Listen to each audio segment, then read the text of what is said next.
May na program po ng Araw ng Kagitingan bukas ay gaganapin sa Dambana ng Kagitingan sa Bataan, sa pangunguna po ni Pangulong Ferdinand Marcos Jr. kasama ang mga representante ng iba't ibang matataas na tanggapan ng pamahalaan at ng mga bansang kalahok sa World War II katulad ng Estados Unidos at Japan. Sir, yung FEMYO kung iko-konekta po natin, lalo na ito po nga po nga krisis na atin pong nararanasan po ngayon, for sure, hindi din naman po kaila po sa inyo. Ano po, ito po nga talagang sigalot na nangyayari po worldwide, ano po na pagdadaanan po natin ngayon. In connection naman sa araw po ng kagitingan po ngayon, ano po, or bukas natin nga po nga gugunitain sa tingin po ninyo tayo bilang mga Pilipino, ano po, dito po sa atin po nga sariling bansa, meron pa rin ba talaga, nakikita pa rin or naobserbahan pa rin ba ito po nga pagiging magiting ano po ng atin po mga kababayan, lalo din yung simpleng pagtugon or pagtulong man lang ba no, sa pangangailangan na ito po mga kababayan po natin, sir? Yes, definitely. And ang panalangin natin ay hindi humantong sa pagkakataon na kailangan nating magpakita muli ng kagitingan sa konteksto ng digmaan. Ah, pero yung pagtulong sa kapwa, yung pagtatrabaho pa rin ng marangal, ng matindi, pagiging honest sa paniningil at pagbabayad ng pamasahe.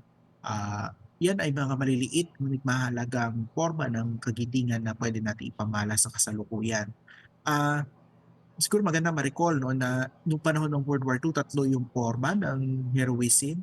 Meron doon sa panig ng pamahalaan, katapatan sa tungkulin na nire-represent ni Jose Abad Santos. Nandyan yung pagiging magiting sa larangan ng pakikidigma na nire-represent ni Vicente Lim sa 1,000 at si Jose Palianes Esconabi ng mga sibilyan, pagtulong sa kapwa at yung intelligence gathering. Sa kasalukuyan, kailangan ipakita ng mga nasa pamahalaan ang kagitingan sa pagiging tapat sa tungkulin, sa pagiging hindi kurakot, kasi yung kinukurakot, sayang pwede sana ipang-ayuda iyan sa Mm. mas marami nating kababayan. Ngayon, ang inaayudahan pa lang sa aking pagkakaalam ay yung mga super.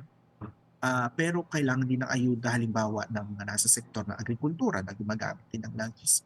So, yung katapatan sa tungkulin at pagiging hindi magnanakaw, iyan ay forma ng kagitingan. Gayun din yung pagharap sa mga hearing para ipatunayan yung mga allegations o kaya ipasinungalingan naman ito kung kinakailangan. Yan ay forma ng kagitingan. Yung pagtulong sa kapwa, yung pagkakaroon ngayon ng mga community pantry, ah, at yung mga libreng sakay.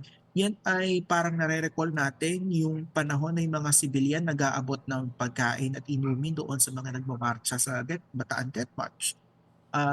And of course, makita din natin sa mga uniform personnel natin sa kasalukuyan. Halimbawa, yung Coast Guard, yung pagdepensa nila sa West Philippine Sea na may potensyal na magkaloob sa atin ng langis at natural gas para makatulong sa krisis pang-enerhiya.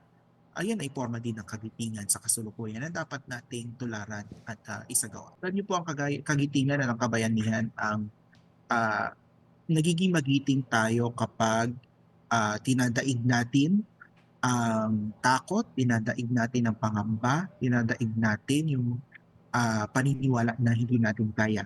At dinadaig natin itong pangamba at takot hindi dahil para lang sa sarili natin, kundi para sa ating kapwa, para sa kaginhawa ng ibang tao at ng buong bayan.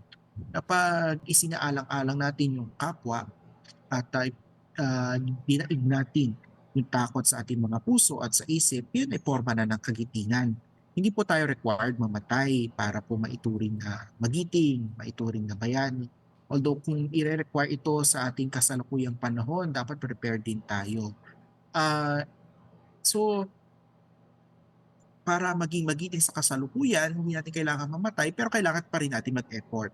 No? Mm. At ang kagandahan sa Pilipinas, ang definition natin ng bayani, hindi yung mga nakapedestal, hindi yung mga hindi ma-reach. Ang hamon sa atin bilang mga bayan, mga Pilipino ay maging bayani sa kasalukuyang panahon.